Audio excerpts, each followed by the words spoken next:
फिर नेक्स्ट, फिर क्या होगा, फिर क्या चलेगा बायलैटरल रिलेशंस के अंदर।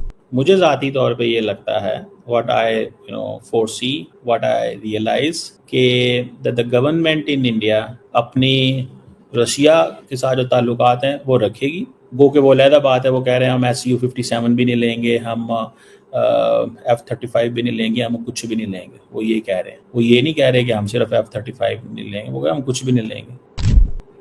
अब कौन कौन से इन्होंने इंडिया ने वेपन्स खरीदने थे अमेरिका से, MQ-9B सी गार्डियन ड्रोन्स कुछ आ गए थे बाइडेन एडमिनिस्ट्रेशन में, कुछ $3.5-4 अरब के, कुछ और आने थे। P-81 पोजीडियन, पता नहीं इसको क्या बोलते हैं, पोजीडियन बोलते हैं, sorry for my ignorance on the pronunciation of this word, naval aircraft. AH-64E Apache for army and Indian air force. इसी तरह जनरल इलेक्ट्रिक के F-41 इंजन जो तेजस के लिए चाहिए थे, ठीक है। MK-54 टोपीडोज, AGM 114 helper munition, striker armoured vehicles, ठीक है जी। कोई इंटेलिजेंस एयरक्राफ्ट हैं, कोई और इस तरह की चीज़ें हैं। सो इंडियन गवर्नमेंट ने ये कंप्लीट पॉज कर लिया कि हम को प्रोडक्शन भी नहीं कर रहे। क्या नहीं कर रहे? को प्रोडक्शन भी नहीं कर रहे। कुछ ऐसे स्ट्राइकर आर्मर्ड व्हीकल्स की को प्रोडक्शन होनी थी। दोस्तों, आज जिस वीडियो पर हम रिएक्ट करने जा रहे हैं उसमें पाकिस्तान का एक एंकर बड़ी गंभीर और लगभग भविष्यवक्ता टोन में हमें बता रहा है कि भारत ने अमेरिका के खिलाफ अपना पलटवार शुरू कर दिया है और ट्रंप की धमकियों के बीच मोदी सरकार एक एक चाल सोच समझकर खेल रही है। अब भाई, सुनने में तो ये किसी हाई लेवल जासूसी थ्रिलर जैसा लग रहा है। टाइगर ड्रोन, तलवारें बाहर, मोदी बन गए हीरो और अमेरिका भारत के पिछले रिश्ते 20-25 साल में सबसे निचले स्तर पर। लेकिन जरा ठहरिए, ये कहानी उतनी सीधी नहीं है जितनी ये भाई साहब पेश कर रहे हैं। वीडियो की शुरुआत में ही वो बड़े जोश से बोलते हैं, इंडिया अब चाहता है कि अपनी पूरी ताकत दिखाए। ट्रंप चला जाएगा 2028 में, मोदी इसको पॉलिटिकल शहादत बनाएंगे। अरे भाई, ये लाइन तो इतनी फिल्मी है कि अगर इसके साथ बैकग्राउंड में ढोल नगाड़े और स्लो मोशन मोदी का कट लगा दें तो सीधा किसी देशभक्ति मूवी का ट्रेलर बन जाएगा। लेकिन मजे की बात यह है कि ये सिर्फ कहानी नहीं, इसमें सच भी मिला है।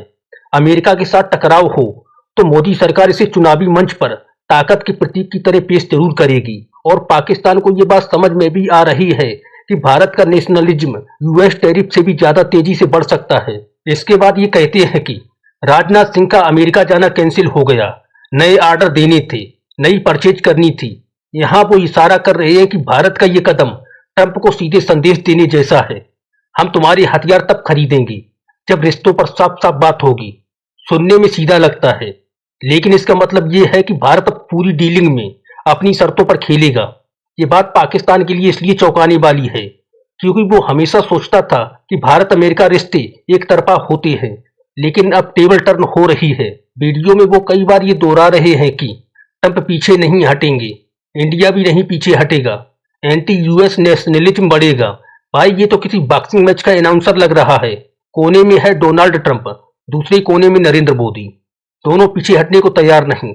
लेकिन सच कहूं तो अंतर्राष्ट्रीय रिश्तों में यही तो असली ताकत होती है।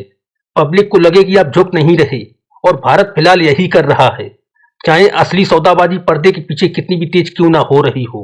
फिर आता है वो हिस्सा जहां वो लिस्ट गिनाते हैं, Stryker compact vehicles, javelin missiles, Boeing planes, Apache helicopter, position naval aircraft, और फिर कहते हैं कि हम F-35 भी नहीं लेंगे, SU-57 भी नहीं लेंगे, कुछ भी नहीं लेंगे। सुनकर लगता है जैसे भारत ने हथियारों की शॉपिंग लिस्ट फाड़कर कूड़े दाने में डाल दी। लेकिन असलियत ये है कि ये 5 बटन है, कैंसिल बटन नहीं। फर्क ये है कि अमेरिका को मैसेज चला गया, आपको लगता है कि हमें अपनी टेक्नोलॉजी चाहिए, लेकिन हमें उससे ज्यादा अपने हित और सम्मान की परवाह है। यहाँ एक दिलचस्प पल आता है, वो तुलना करते हैं कि जैसे पाकिस्तान अमेरिका से नाराज होकर ईरान या रूस चला जाता है, वैसे भारत भी रूस की तरफ हाथ बढ़ा रहा है। ऐसे अजीत डोभाल का मास्को जाना और पुतिन से मुलाकात को वो बड़ी चाल बताते हैं। लेकिन ये तुलना आधी सही है, आधी मजाकिया। फर्क यह है कि पाकिस्तान रूस या ईरान से सिर्फ फोटो खिंचवाने जाता है, भारत वहां से वास्तविक रणनीतिक डील्स और एनर्जी डिफेंस का ऑपरेशन निकाल लाता है। और यही पाक मीडिया को चुभता है, क्योंकि वो जानते हैं कि रूस और भारत के रिश्ते दशकों पुराने भरोसे पर खड़े हैं, न कि अचानक बनाए गए संकट संबंधों पर।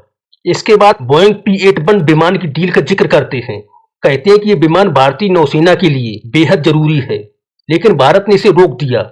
यहाँ उनकी आवाज में हल्का सा वाह टोन है, क्योंकि उनके लिए ये किसी तरह का सेल्फ डैमेज है।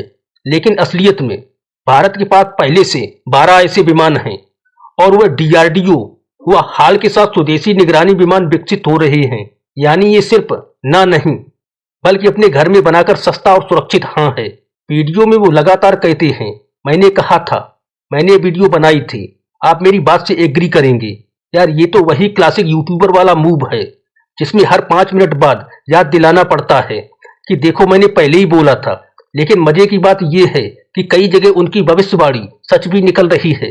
एंटी यूएस मूड, रूस कार्ड का खेल और हथियारों पर रोक, फर्क बस इतना है कि वो इसे भारत के कमजोर पड़ने की तरह दिखाना चाह रहे हैं, जबकि असल में ये पावर पोकर है। एक और मजेदार हिस्सा वो है जहां वो स्ट्राइकर आर्मर्ड व्हीकल्स को पाकिस्तान के खिलाफ इस्तेमाल होने की बात करते हैं और कहते हैं कि भारत में भी लोग पूछ रहे हैं कि ये क्यों खरीद रहे हो। भाई ये आर्मर्ड व्हीकल्स का पाकिस्तान से लेना देना सिर्फ उनकी सोच में है। भारत की डिफेंस स्ट्रेटजी बहुत बड़ी है और उसमें पाकिस्तान बस एक छोटा सा अध्याय है और वो भी धीरे धीरे नेस्तनाबूद होता जा रहा है। और जब वो ट्रंप के टैरिफ थ्रेट्स की बात करते हैं, मैं बांग्लादेश पर 15% टैरिफ लगा दूंगा, पाकिस्तान पर 12%, तो साफ दिखता है कि ये बातें वो डराने के लिए बोलते हैं, लेकिन अंदर से जानते हैं कि भारत जैसी बड़ी अर्थव्यवस्था के साथ ट्रंप भी लंबी दूरी तक खींचतान नहीं कर सकते, खासकर जब अमेरिका को अपनी टैंक कंपनियां, डिफेंस इंडस्ट्री और इंडो पैसिफिक स्ट्रेटजी भारत पर आंशिक निर्भर है। कुल मिलाकर ये वीडियो हमें 2 चीजें दिखाता है। एक, पाकिस्तान को ये समझ आने लगी कि भारत सिर्फ अमेरिका का फॉलोअर नहीं बल्कि अब वो रिश्ते बराबरी के आधार पर चला रहा है। और दूसरा, भारत का आत्मविश्वास इस लेवल पर है कि अगर वह डील कैंसिल करनी पड़ी तो भी उसे अपनी सामरिक जरूरतों का हल जरूर मिल जाएगा, चाहे रूस से, फ्रांस से या खुद अपने देश में बनाकर। दोस्तों, ये जो कहानी इस वीडियो में बुनी गई है वो ड्रामेटिक जरूर है, लेकिन इसमें छुपा गहरा संदेश है। भारत अब सिर्फ प्रतिक्रियावादी नहीं बल्कि रणनीतिक रूप से प्रोएक्टिव है। पाकिस्तान के लिए चिंता की बात है, अमेरिका के लिए सोचने की और भारतीयों के लिए गर्व की। तो दोस्तों, अगर आपको ये रिएक्शन पसंद आया हो तो वीडियो को लाइक करें, शेयर करें और कमेंट में बताएं आपको क्या लगता है। भारत का ये कदम एक टैक्टिकल मास्टर स्ट्रोक है या सिर्फ एक वार्निंग शॉट? और हाँ, चैनल को सब्सक्राइब करना मत भूलिएगा, क्योंकि आगे भी हम ऐसे ही रोचक और सच पर आधारित रिएक्शंस लाते रहेंगे।